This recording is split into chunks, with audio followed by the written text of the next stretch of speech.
right, everyone, welcome. My name is Dr. Brian J. Griffith. I'm an assistant professor of European history at California State University, Fresno, and I'll be your host for today's Fresno State History Department book talk with Dr. Terrence Peterson, who I will be officially introducing in just a moment. But first, I'd like to go over some basics on how this meeting and really how the entire series of book talks will be structured. So following my brief professional introduction, Dr. Peterson will deliver a 40 to 45-minute presentation on his new monograph, Revolutionary Warfare, which will be followed by a Q&A session during the time that remains in our meeting. If you have a question that you would like to ask during our Q&A session, you have two different options. The first one is you can write your question into the Q&A dialogue or the chat dialogue at the bottom of your Zoom screens, and I will read it aloud for you during the discussion portion of today's session. Or you can raise your hand using the chat dialogue to indicate your desire to ask your question yourself via your microphone, and I will call upon you in the proper order. Sounds good? All right, very good. So without further ado, let me introduce today's speaker, Dr. Terrence Peterson. So Dr. Peterson is a historian of modern Europe and military history. His work focuses on France, its empire, and its connections to the wider world, with emphases on decolonization, the Cold War, counterinsurgency, and migration. Terrence earned his doctorate in modern European history at University of Wisconsin-Madison and is currently serving as an associate professor at Florida International University, where he teaches courses on modern Europe, as well as upper level courses on war and society, the Second World War, and Islam in Europe.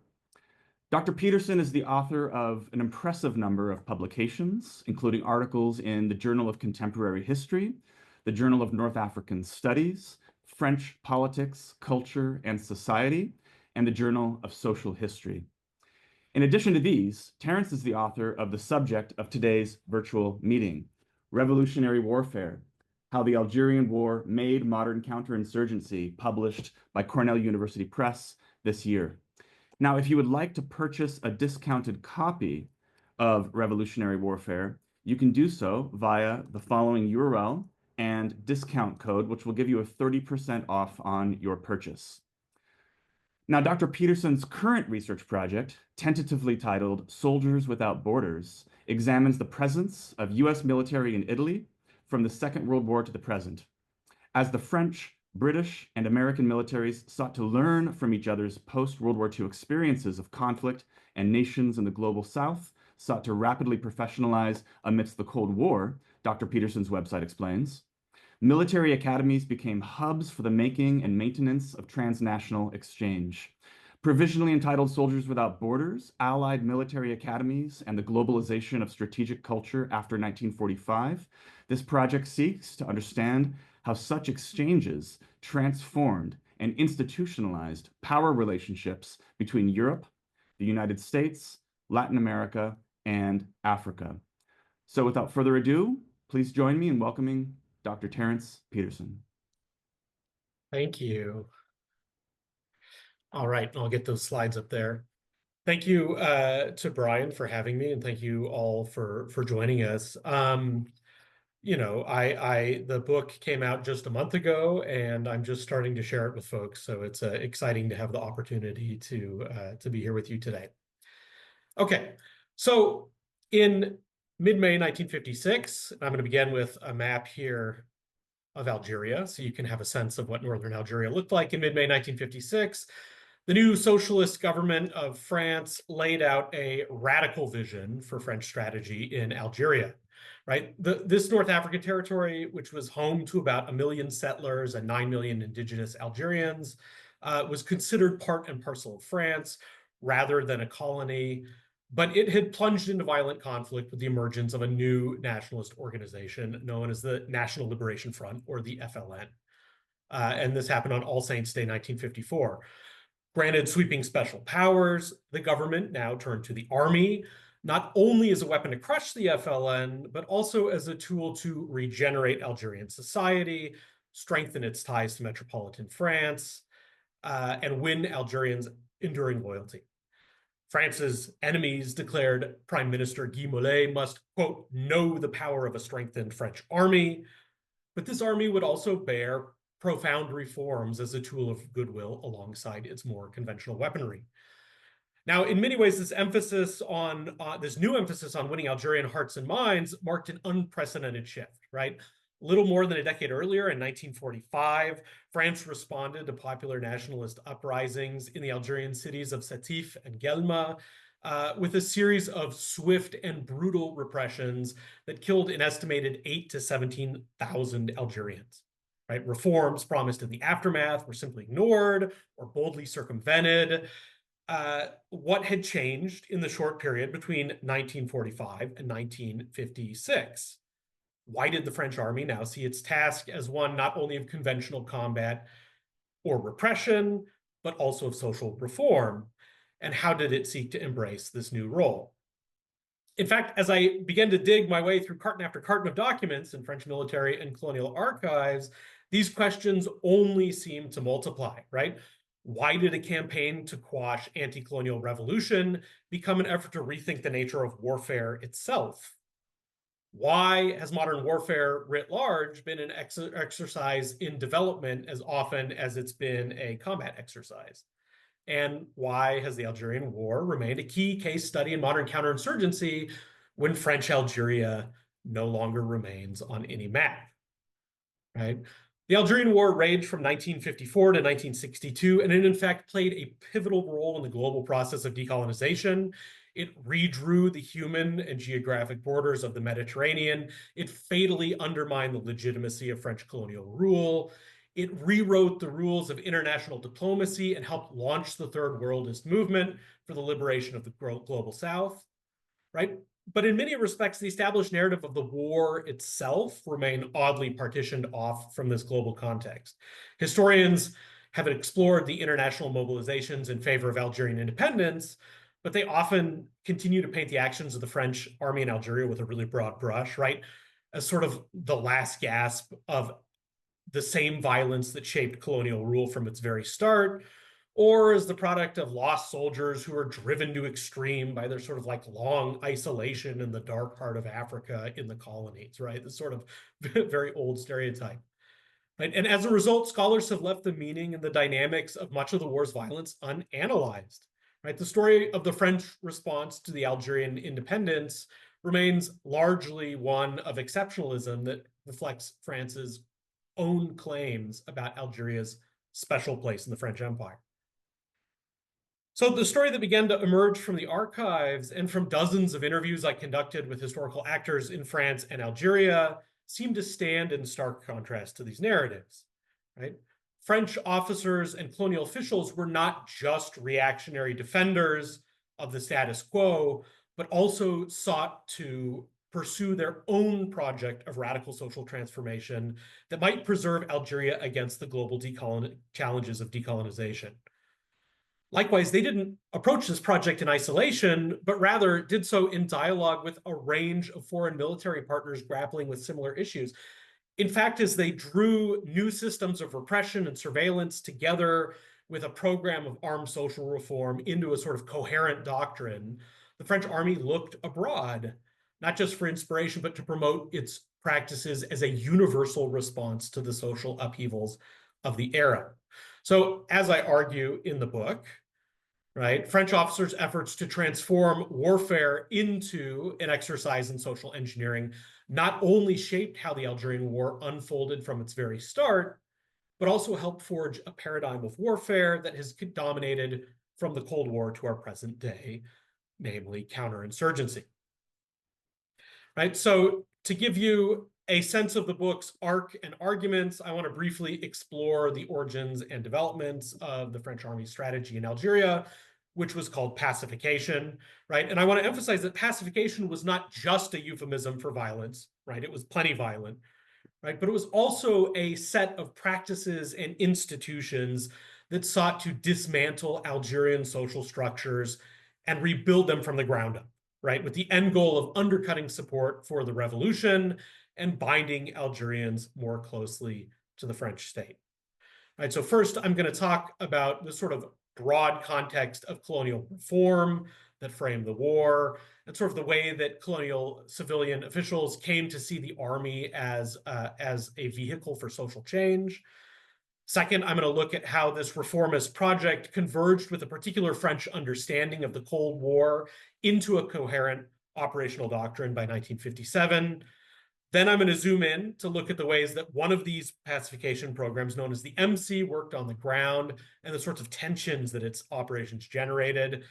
And finally, I'm going to touch on some of the reasons why the French war effort in Algeria proved so influential, and the implications of the book for how we ought to think about the Algerian War and about modern counterinsurgency writ large. Ultimately, right, one of the arguments I'm going to make today is that ultimately pacification collapsed under the weight of its own violent contradictions, right? French officers' efforts to reimagine warfare, however, continued to reverberate. Okay, before we move on, I want to make a brief note on sources and methodologies, right? Historians are very interested in this, right? Writing about the Algerian War can be really difficult, not only because the memory of the conflict is really highly contested, but because many of the archives remain classified. And really, when you get access to those archives, Algerians' voices are largely absent from the historical record anyways. Right. So I worked to sort of across a number of archives to read French military and colonial administration archives against one another. They often disagree really deeply. And I also conducted dozens of oral interviews in France and in Algeria to recover voices that are otherwise wholly absent from the documentary records of the state. And I'm happy to talk more about this in the Q&A. You can see there a picture of me when I'm very, very young. All right, so let's talk about colonial reform as counter-revolution. For those of you who don't read French, this propaganda poster from the side says, in Algeria, France is redoing the French Revolution, right? So the Algerian Revolution materialized at a moment of acute uncertainty about the future of the French Empire and France's place in the world, right? After the Second World War, an international order that developed that emphasized human rights and national self-determination. And in fact, French leaders themselves contributed to this emergence. After 1946, they rechristened their empire as the French Union and, sort of promised to set out to liberalize colonial rule. And yet the challenges to colonial rule from within and without the French Empire exploded in the decade that followed. In Algeria, even the most modest efforts at reform failed in the face of settler intransigence and governmental infighting. A demographic crisis and weak Algerian economy only compounded the sense of sort of governmental impotence. Algeria's legal, human, fiscal foundations, they all seem to have cracked. Right. By the outbreak of the war, then, a significant number of civil and military leaders felt that their model of colonial rule had expired politically, socially, economically, sort of the whole bag. Right? These leaders saw the outmoded system itself, rather than the sort of nationalist alternative articulated by the FLN, as the motor driving Algerians to support the burgeoning revolution, right? One officer argued, quote, the era of colonization had passed. It was necessary to create a new political framework where Algerians could advance. Now, this guy you see here on Time magazine, Jacques Soustelle, who became governor of Algeria in 1955, was sort of like just the guy to articulate such a framework.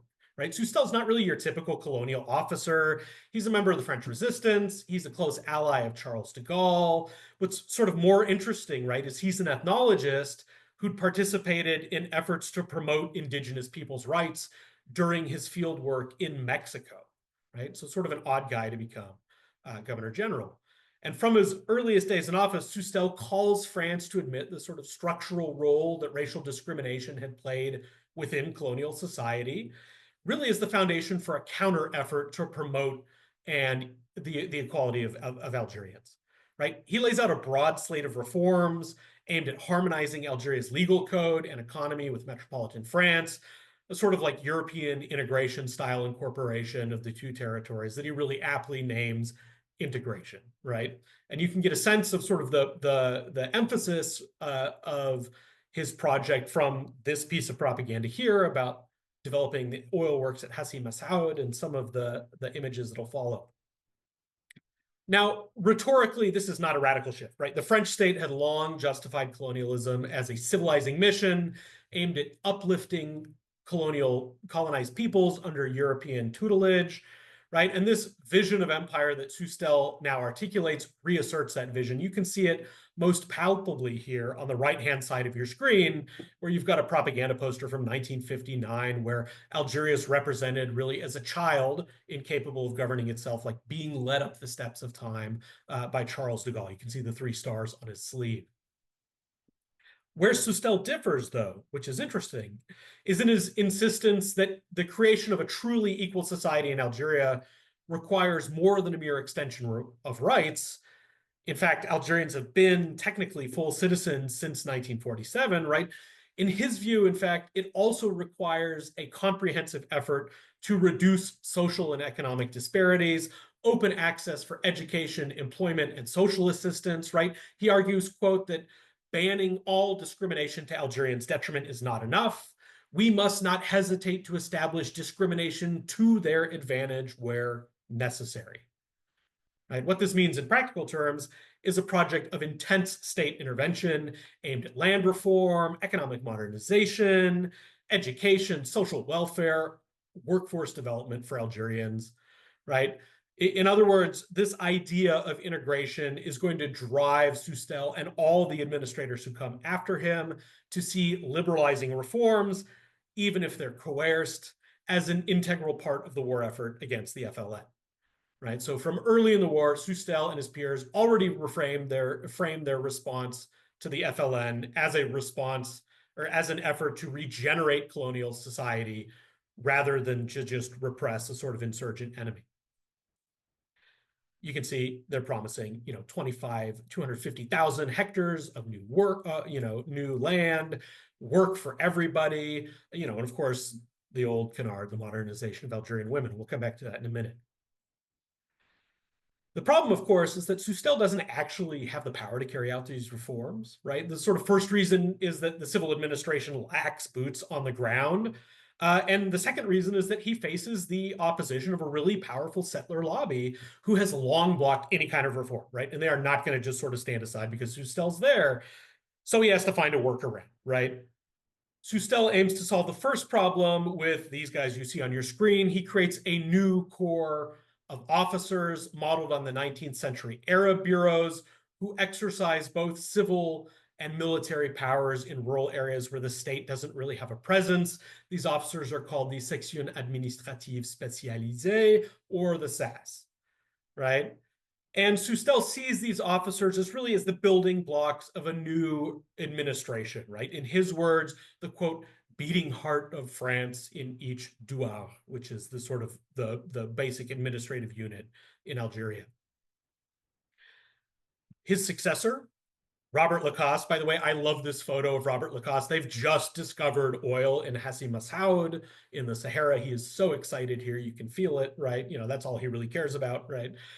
But Robert Lacoste, who's Jacques Soustelle's successor, is going to solve that second problem of the settler bloc opposition, right? Within weeks of coming to office in early 1956, Lacoste demands special powers to circumvent the normal rule of law in Algeria.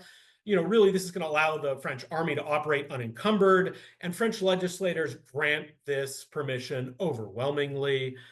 This very same law also grants Lacoste the ability to abolish Algeria's legislative bodies and ram Soustelle's reforms through over the objection of settlers. Right? So Lacoste sets to work immediately, and following Soustelle's lead, he looks not just to the SAS, but also to the army more broadly to begin implementing these reforms. And, in his words, he's sort of a vulgar bully boy, quote, straightening out this shit show of an administration. Now, historians often dismiss this recasting of France's civilizing mission as a modernizing mission, as like a mere exercise in branding, right? But I argue in the book that it accomplishes sort of 3 subtle but important changes. Right? The first is that it reframes Algerian difference not as racial, but as social and economic, and therefore mutable. The second is that it transforms the colonial mission into a program of accelerated social reform, right? French leaders now emphasize Algerian difference, not as a strategy of exclusion, but really as the basis for a project of intense state intervention to transform society. And finally, third, it's going to militarize this program of reform by pushing it into the hands of the French army. Civil officials are only going to reinforce this militarization as the war progresses by pushing more and more responsibility for such programs into the hands of military leaders. And those leaders really come to embrace modernization as their own special mission. Okay, so let's talk about how that idea of reform becomes an operational doctrine, right? Now, this reformist impulse is sort of like not the only strand of thinking about the Algerian problem that shapes the French war effort in the early period of the war, right? By 1957, it begins to converge with two other theories of war in places like the High War College in Paris and in policy institutes and military intellectual circles on both sides of the administration, right? The first sort of idea is a nascent theory of what French officers call revolutionary warfare, guerre révolutionnaire. The idea that the threat of atomic warfare has transformed modern war writ large into a subversive struggle for the loyalty of populations rather than a fight for the control of territories, right? And this is an idea largely articulated by mid-level officers who'd fought in World War II and in Indochina and other colonial war zones, and now sort of in the early to mid 1950s end up in Paris to take up research and writing positions in military academies, right? In fact, many of them spend time in Viet Minh re-education camps, and so there's a sort of like notably Maoist sounding bent to some of their ideas, and that's because these guys have been forced to learn a lot about Maoism during their time in Viet Minh camps, right? The theorists, guys like Colonel Charles Lachois, who you can see on your screen, or General Lionel Max Chassin, these sort of theorists argue that the war in Algeria is not a revolution, but really part of the global revolutionary war waged by communists using subversive strategies developed by Mao and refined by the Viet Minh, right? And the aim of this form of warfare is really to turn the population of a territory against the established government using propaganda and clandestine coercive organizations that can mobilize civilians, right? In essence, these officers are trying to theorize a response to anti-colonial liberation struggles in the global South in a way that can, really explain away the popular support for those struggles. The second idea strategic thinkers draw on was the emergent discipline of psychological warfare, which you can see noted there in some of the documents on your screen, right? That excerpt from that document that says the theory of Pavlov at the top and talks about conscious and unconscious, right? This is really psychological warfare is really a discipline that explodes in the wake of World War II. Allied militaries were really fascinated by the idea that Nazis or the Soviet Union could sort of scientifically manipulate the human psyche through mass media. And one of the big discussions between NATO allies at the time, alongside nuclear weapons, of course, was how to build capacities for this new form of psy-war across Allied militaries that they thought would be a big part of the Cold War. Right? And partly because of these efforts to harmonize Allied militaries, you have by the 1950s a new corps of French psy-war officers who are really going to draw on pop psychologies of people like Jung and Pavlov, or workplace management theories, to argue that they can condition certain behaviors, even reflexes of loyalty, through images and slogans and sound and that sort of thing, right? Spoiler alert, they cannot. That doesn't work. Now, all three of these strands, the sort of reformism, revolutionary warfare, and psychological warfare, all three of these converged in the spring of 1957 in an important pilot operation that French officers very cleverly named Pilot Operation, right? Now, when we think about French strategy, the image that immediately comes to mind is the Battle of Algiers, taking place at the same moment, right? And it's true that the Battle of Algiers plays a key role shaping French intelligence practices and urban operations. But in 1957, spring of 1957 is really a moment of intense experimentation, and arguably Operation Pilot played as important, if not more important of a role in shaping the French army's rural operations, which were a big part of the war, right? You can see here on your map, Algiers labeled as Alger up there on the coast is one small city. Operation Pilot and its subsequent operations cover a huge amount of territory. Now, Operation Pilot was spearheaded by these two men. You see here Colonel Michel Gousseau, who's the head of the Psy-War Bureau in Algiers. People really remember him for his piercing blue eyes. And ethnographer Jean Servier, who's sort of your classic academic grifter who's hoping to make it big in policy circles, right? He's an ethnographer. And the idea behind their operation is really that they can develop a multi-stage operational strategy that is not only going to root out and destroy the FLN, but replace it with a sort of semi-clandestine grassroots political infrastructure that's pro-French, right? They're going to create an underground pro-French, political organization.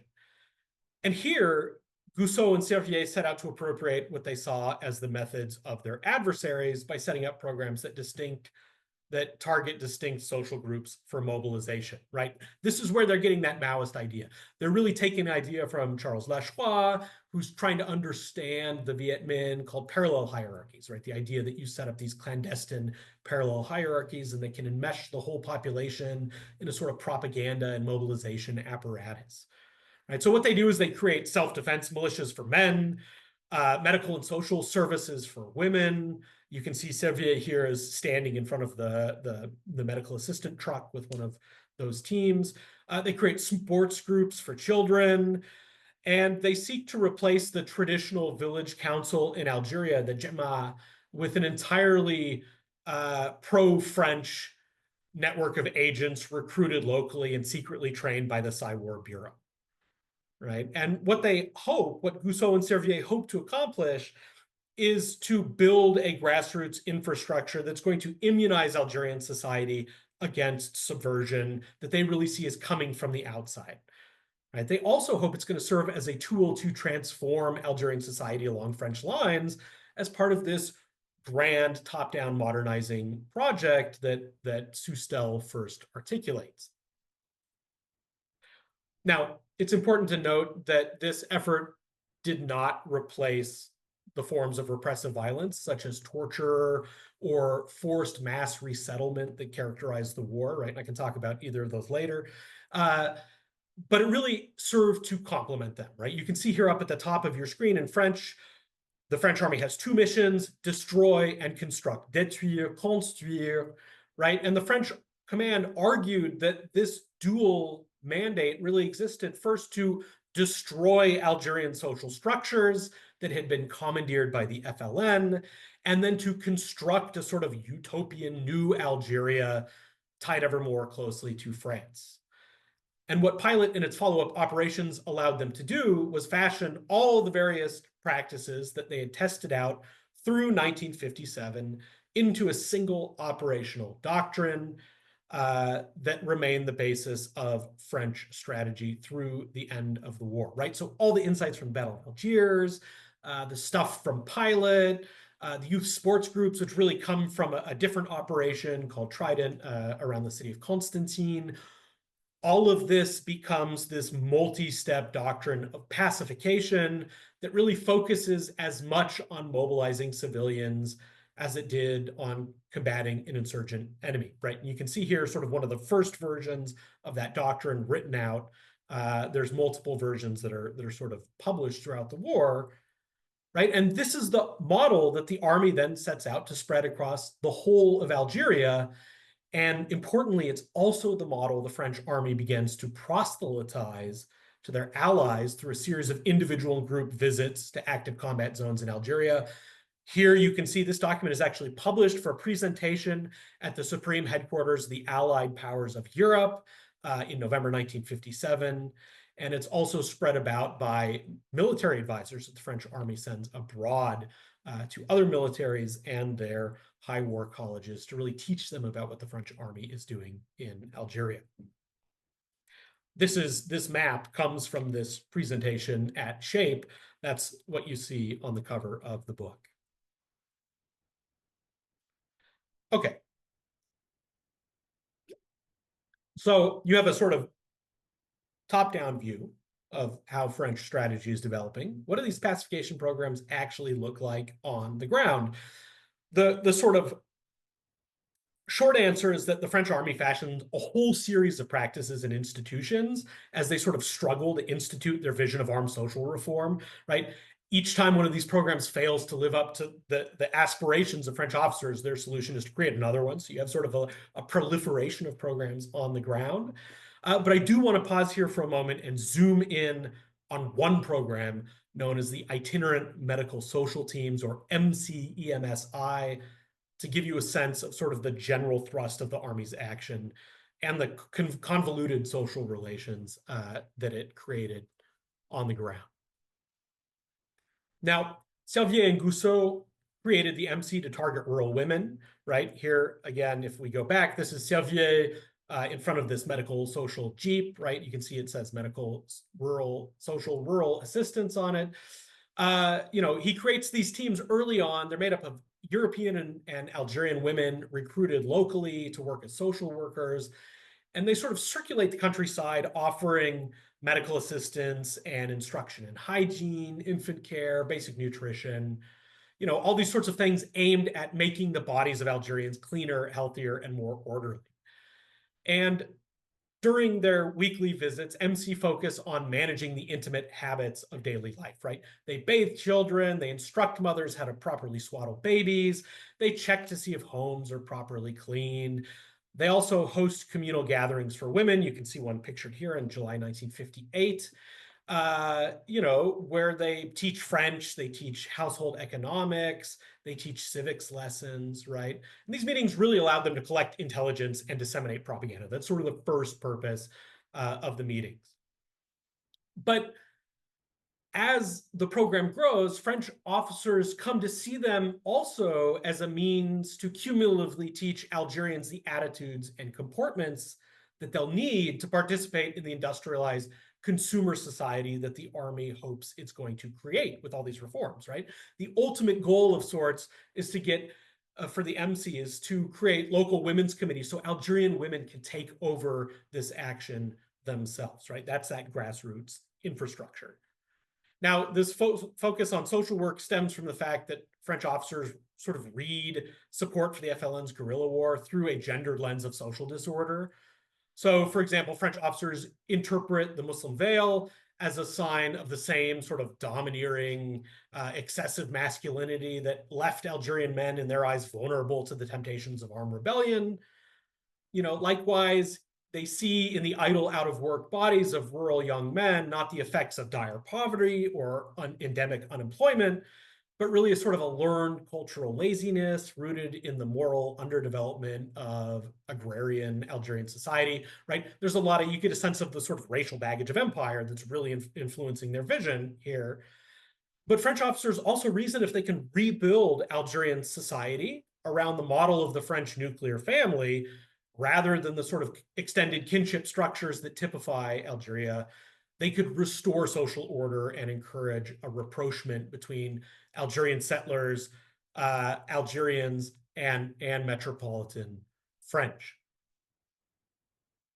Now, because they were meant to serve in part as a propaganda measure, the MC's visits were highly choreographed affairs. So the MC often worked alongside propaganda shock teams or arrived right in the wake of search and sweep operations, right, active military operations.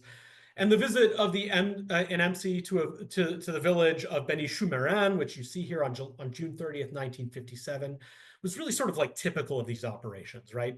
This MC team shows up in the morning, they park their truck in the shade of two enormous oak trees, and then aided by a paratrooper regiment carrying their guns, they work in an assembly line to bathe all the village's children in galvanized basins. They shave their heads to fight lice. They administer vaccinations. Finally, you can see here in the second image on the right, they return them to their parents, sort of adorned in crisp white linens. Jean Servier flies his little helicopter into the middle of this operation, and he celebrates the scene, right? He says it's worthy of the Jordan, quote, a baptism by immersion in the Fourth Republic.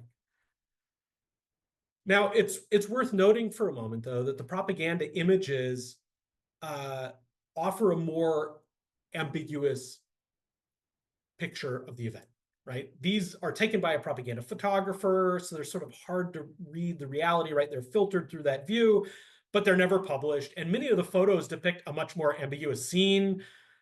Adults seem uneasy or maybe bored. It's sort of hard to figure out. Children seem sort of uniformly terrified.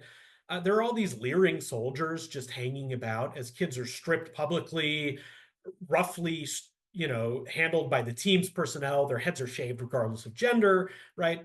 There really seems to be a fundamental disconnect between the perceptions of Servier and the sort of soldiers mugging for the camera on one hand, and Algerians who show up in these photographs on the other. And I want to emphasize that this disconnect is structural, right? And it means that programs like the MC never operate in the straightforward way that French officers think they would.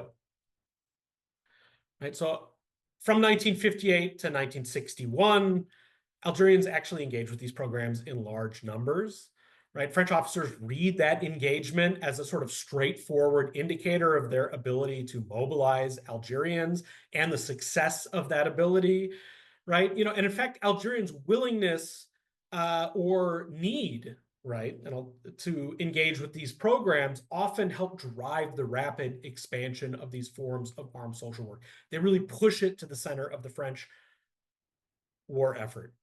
Now, the Army's programs sometimes generate amicable relationships between Army personnel and the communities they target for action. But this really only happened at a specific moment mid-war. And what I found through my interviews was that it largely only happened because the Algerian personnel recruited onto the various teams, right? Most often, Algerians engaged the Army's social programs in strategic and deliberately ambiguous ways, right? They used the services they needed, whether it was medical care or food aid, and they ignored other aspects of the programs like propaganda, right? There's a great sort of document by a French officer in the city of Ain-Tamouchen who's super frustrated. He gets together women's circles like the one in the photograph here and tries to do propaganda, and it doesn't work because the women just talk over him and he can't get a word in edgewise. It's like a beautiful example of passive resistance, right? I want to emphasize as well that the coercive nature of the Army's pacification programs means that many Algerians really don't have a choice to engage with these Army services, right? Either it's because they have to meet basic needs. These programs allow them to escape a degree of surveillance, right? Or because many Algerians, like 2 million people during the course of the war, were detained behind the barbed wire barriers of resettlement camps, right? They did not have a choice. And so faced with these constraints, rural inhabitants adopted attitudes of deliberate inscrutability or sort of like confused disinterest. This attitude really vexed military commanders, but it also played to French stereotypes about Algerians and allowed them to escape any repercussions for refusing to cooperate. Now, eventually, this passive accommodation breaks down, right? And you can see here on your screen a map of incidents in December 1960 and afterwards. I apologize, it's in French. I borrowed this from Mathieu Rigous's excellent Un seul héros de peuple project, which recounts these sort of popular protests in 1960s. In December 1960, essentially what happens is in that month, following the visit of Charles de Gaulle and street violence by settlers, Algerians pour into the streets of major cities and vehemently, openly reject French rule. Right? Many of the protesters hail from the same demographics. And in fact, I traced in the archives the very same communities that the Army is targeting with these pacification programs. In large part, I argue because the programs themselves alienated Algerians. Algerians chafed at the violence and immiseration imposed on them by the French war effort. They chafed at the humiliation and terror they suffered regularly at the hands of Army personnel, whether armed troops or these social action teams. And on a very basic level, French officers fundamentally misunderstood the society they sought to change, and Algerians suffered as a result, right? one of the most telling anecdotes when I was doing field work in Algeria came not from people I was interviewing, but from my interlocutor, my friend Farid, who was driving me around. And I mentioned a little bit about my work, and I mentioned the CES, who are supposed to be the friendly face of the French administration. And he started to chuckle, and he asked me, tell me more about that. And he started to laugh, and I said, Farid, what's so funny? He said, when I was a naughty little boy as a kid, my grandmother would say to me, be good, or the SAS will take you away in the night and disappear you, right? So that's the friendly face of the administration. So I really want to emphasize that pacification doesn't simply fall short of achieving its objectives, right, which is one of the myths surrounding the Algerian War, but rather the violence and coercion of this strategy, as much as sort of any political development in Algiers or Paris, helps drive Algerians to embrace independence. Okay, so let's talk really quickly about the legacy and implications of this project, right? This sort of imagined process of social reordering at the end of the day failed. It profoundly misread Algerian society, and in fact helped to drive Algerians to throw off the yoke of French rule. Why then have French doctrines and practices proven so enduringly influential on modern counterinsurgencies, right? French Algeria does not exist anymore. One reason I argue in the book and elsewhere is the timing and historical context of the war, right? The Algerian War occurred at a precipitous moment when the British, US, and other militaries were all attempting to develop new unconventional strategies for waging war in places like Korea, Malaya, Indonesia, Kenya, eventually Vietnam, right? And these efforts evolved in conversation. And so French officers bore an important imprint on the ontology of the Cold War enemy in the global South, precisely because they were part of this conversation, and they captured the zeitgeist of that conversation and condensed it into a detailed, systematic, and ultimately practical set of doctrines that easily travel, right? A sort of a more pressing reason, however, is that French officers intentionally sought to capture this influence, right?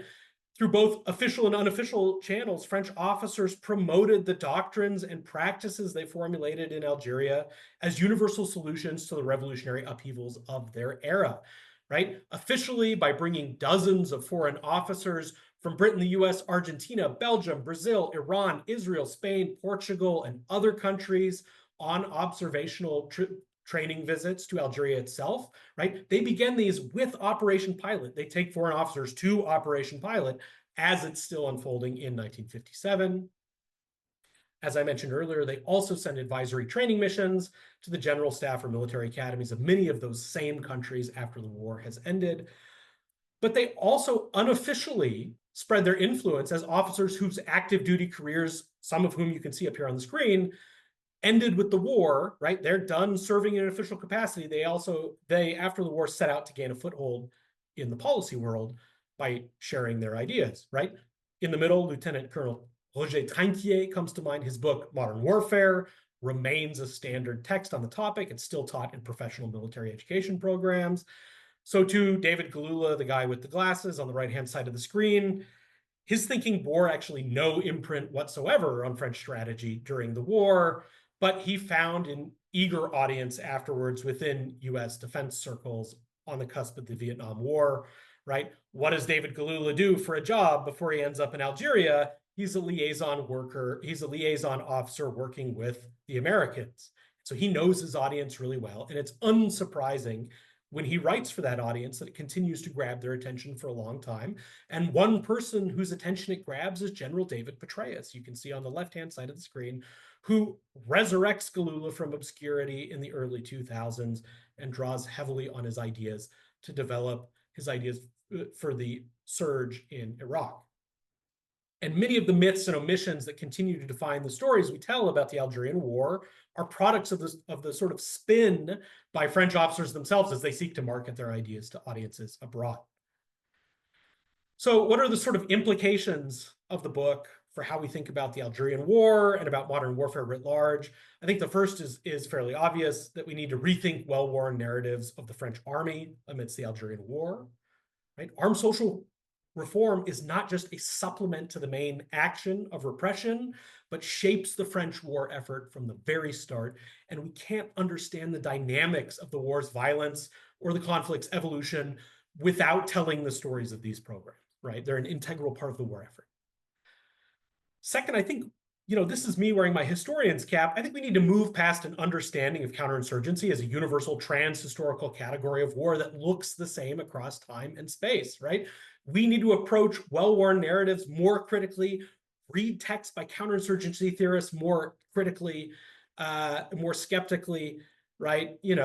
And understand that counterinsurgency, as we understand it today, is the product of a particular historically contingent moment. And it's only in historicizing this form of warfare that we can begin to reassess some of the core assumptions that continue to shape that understanding, right? The ideas about human psychology or cultural tutelage or vast Maoist conspiracies that undergirded the French war effort seem like wildly misguided or even kind of like laughable today. But the notion that counterinsurgents can somehow structurally adjust society to the point that insurgencies become unsustainable has still persisted, right? So, really this effort to find a more humane form of war that's characterized the US war effort in the last several decades is in many ways quite old, and I would argue affects its own sort of epistemic violence, right? The project to remake Algerian society was at its heart a project to erase Algerian society as it existed. And we need to recognize that this imperative still drives much of counterinsurgent thinking.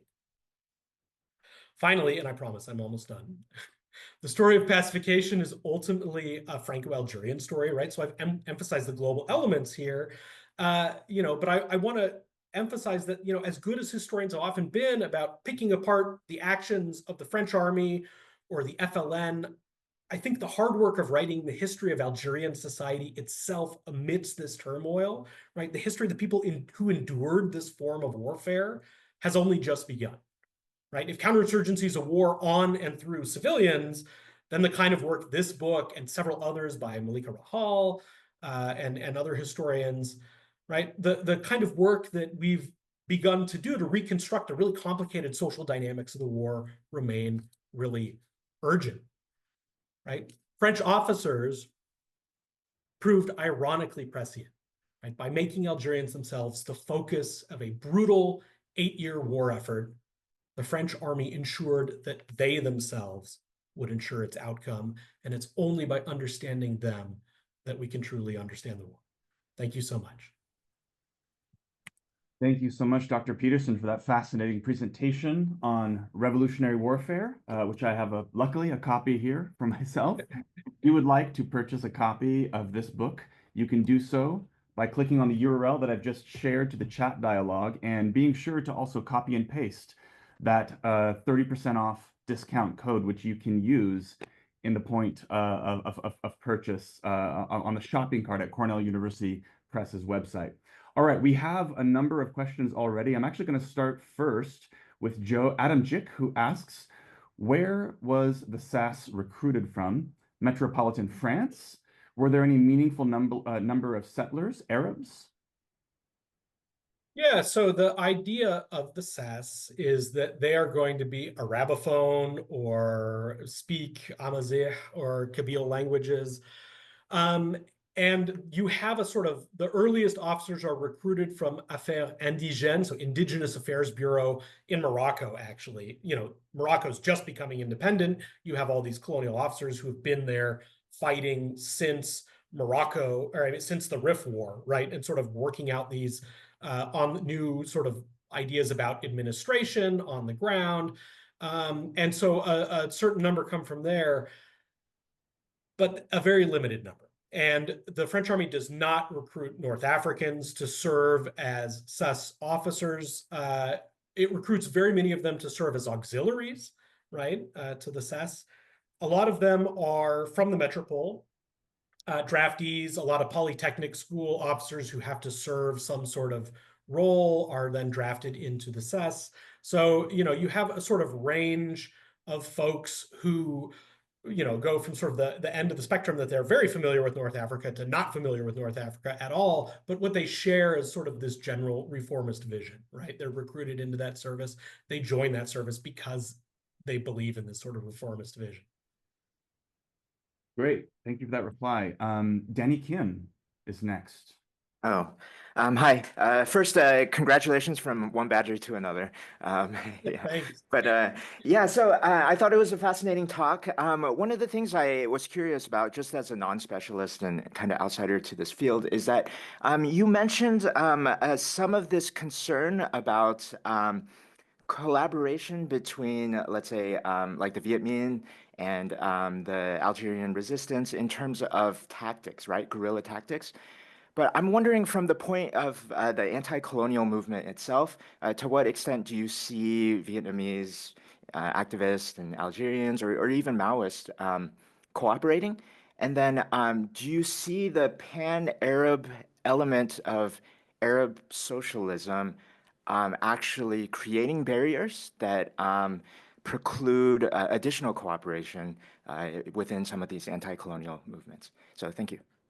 That is a great question, right? So if you ask French officers in 1954, 55, 56, it is Nasser and the Pan-Arab League. They are leading this revolution. It's not anything indigenous. It's coming from the outside, right? To the point that I was reading in the like these intelligence briefings, like who is the FLN in 1956? And they're like, the FLN is Nasser, and it's like, oh, come on, man, right? You should have better intelligence than that.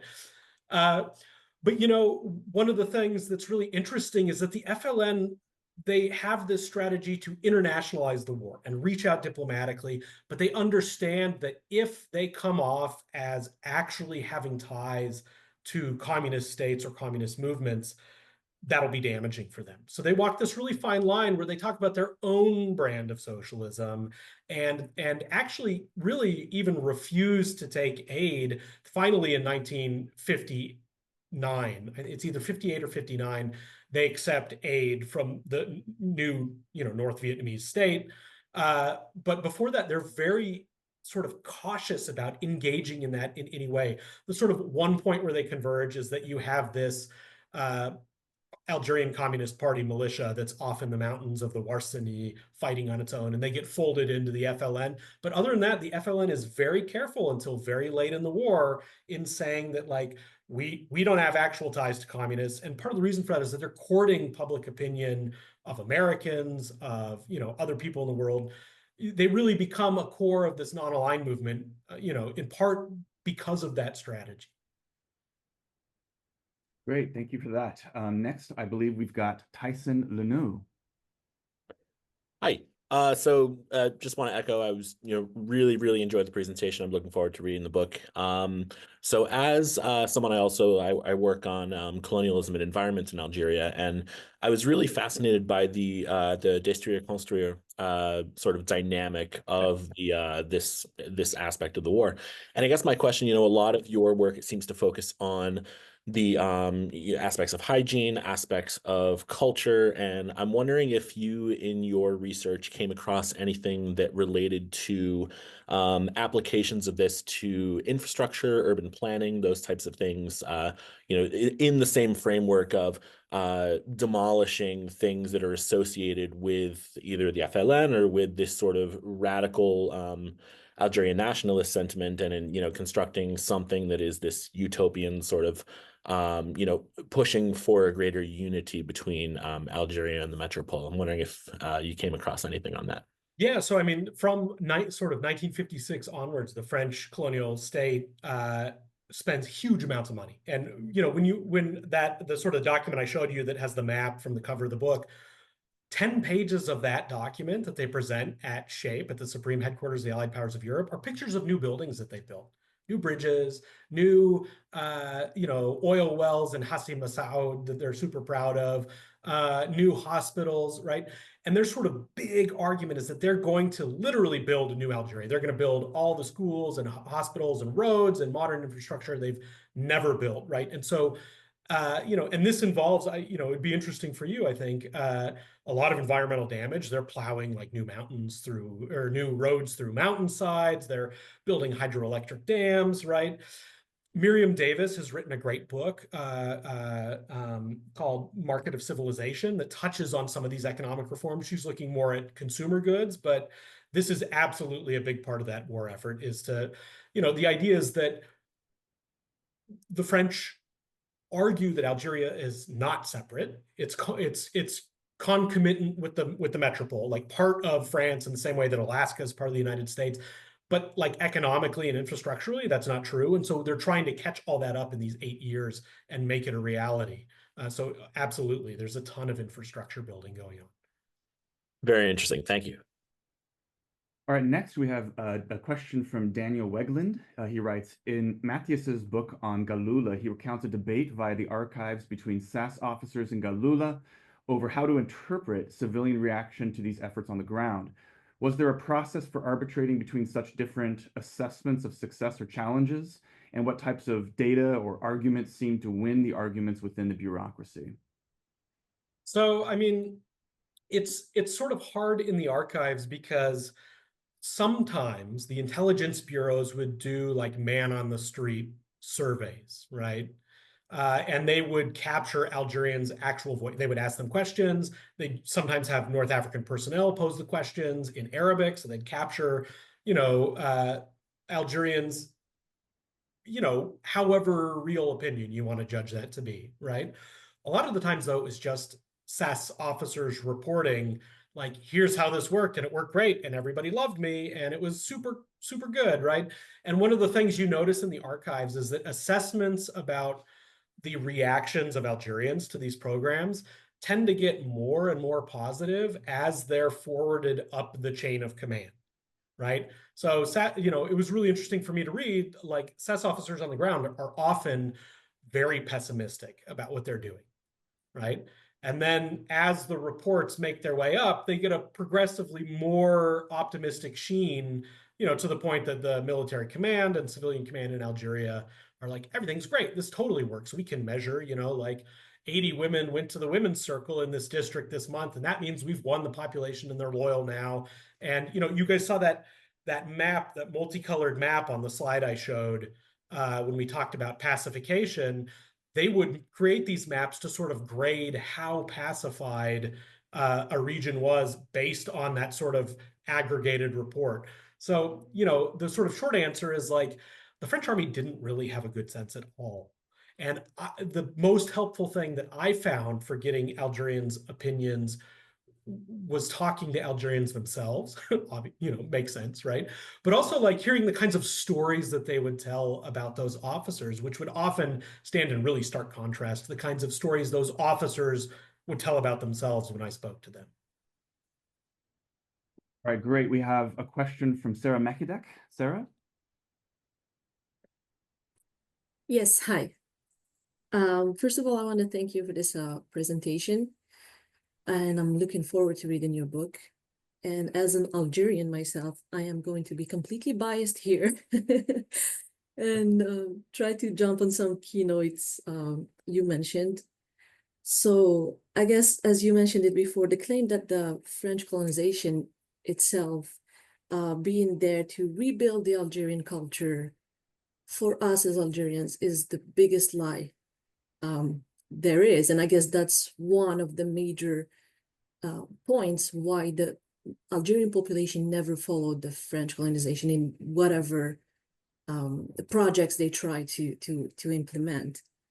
It was always about eradicating the culture rather than rebuilding something nice, because we're talking here about a culture that has been around for thousands of years. I mean, not just Algerian, the African culture itself was there before even the European culture. So it was not the French colonization being there to help the people. I don't remember who mentioned it exactly. I believe it was a French officer who said, we went to civilize people who are better educated than us. When the French arrived in Algeria in 1830, more than 80% of the population was already educated. And yeah, and I invite everyone to look at the numbers after they left, and that gives you like a better idea of what the what the French legacy, I guess, was, what they left behind. And yeah, it was never a question of living together, or there was no sharing Algeria, I guess, for the population. It was always a question of Algerians taking back Algeria. So no matter what efforts the French did, good or bad, like, the population was not taking it. They were not going to accept anything from them. I guess the best example was those MC visits you mentioned, and I applaud you for that. I never even heard of them, to be honest with you. So I guess that tells you a lot about it. It wasn't, I don't think they had much of an impact on the population. And that wasn't too long ago. I mean, my own father was born in 57, so those MC visits must have happened when he was around. And nobody ever mentioned them. I don't, as I said, I've never even heard of them.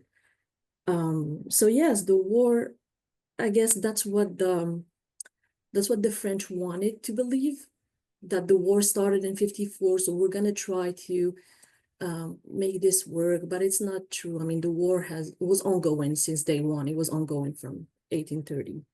So yeah, the claim that the French Algeria, I guess the French Algeria was just a myth. And it was something they really wanted to obtain. They really tried their best at the end, but it never existed. And you also mentioned something really, really interesting. You said that the Algerian history is ongoing, and it's very true. To this day, unfortunately, a big part of our history is lost or was discarded or whatever. So I really applaud you on this work. I know it must have been really, really hard to get information. So yeah, thank you so much for this. And I look forward to, getting more information in the book.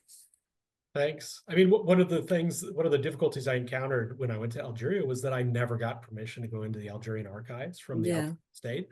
And in some ways it was really great because it pushed me to go talk to many more Algerians than I had planned to. And I really think that, recovering Algerians' memories of the war beyond the claims of the state is really important, right? Because the two, despite whatever the FLN claims to represent, the two don't line up completely. I would say, as to your prior point, you're spot on, right? And two of the things I argue in the book, first, this war effort was always about France and reimagining France's place in the world, and not really about Algerians. It occurred on and through Algerians, but it was absolutely French officers trying to work through, articulating a new and continued place for colonialism in the world. And that project, of course, failed because Algerians simply rejected that project. If they had no other power, it was simply just to reject that project to the point that it collapsed, right? The other thing I argue is that while I think these social programs are really important to understand the scope and the form of French violence, all of this armed social work was always vastly outpaced by repressive violence, right? So if you look at, Kabylia in 1960, for example, you have maybe 15,000 Algerian children who are engaged by these sports groups that are doing propaganda and trying to teach them, about what France is going to give them.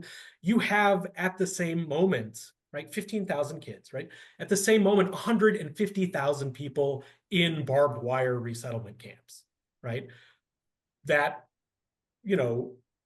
so armed social work is totally outpaced by the traumatizing, violent experience of being forcibly relocated into a camp where, folks were essentially immiserated because they had no means of work. They were totally reliant on the French army for rations, right? So, I am sort of at pains to emphasize, right, that we can think about this project in the same way that we think about like Stalinist modernization efforts. It's a top-down, high modernist state project that doesn't really see or misrepresents intentionally its own violence that it carries out against civilians, right? I mean, it really is a program to erase, French officers say, we're going to erase Algerian patrilineal structures, tribal structures, and we're going to replace it with the French nuclear family.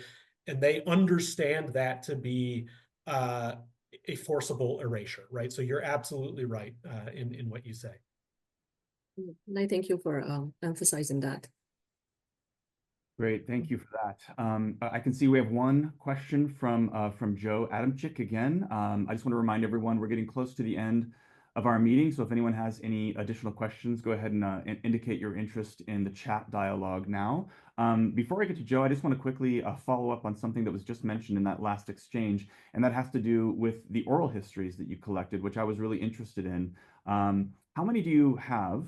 Is the first question. The second question is, what permissions do you have regarding the usage of those oral histories? Because one of my many hats that I wear is digital historian, and the idea came to me, and I wonder if it's occurred to you as well, Terrence, whether or not a digital archive of these probably expansive oral histories is would be an appropriate resource for other scholars and even for teaching.